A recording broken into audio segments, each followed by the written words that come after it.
আসসালামু আলাইকুম।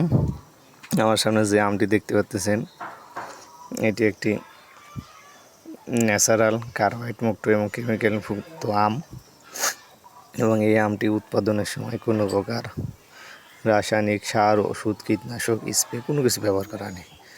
এ ধরনের আমের একটা বৈশিষ্ট্য কি, এ ধরনের আমে 10 থেকে 20% আম আর কি পোকা হয়।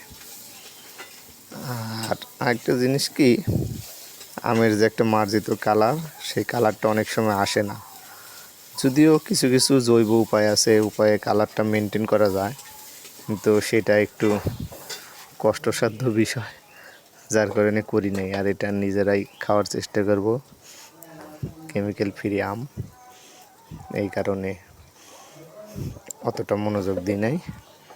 কিন্তু আমের একটা জিনিস দেখতে পারেন, অনেক সুন্দর আম, কিন্তু কালারটা একটু উপরের দিকে, কালারটা একটু হালকা কালচে আসছে। আসলে আমরা বেশিরভাগ যে ফ্রেশ আমগুলো দেখি চকচকে কালার, সেইগুলো কিন্তু আসলে বেশিরভাগই আপনার কেমিক্যাল ইউজ করা, যার কারণে কালারগুলো তাদের চকচকে।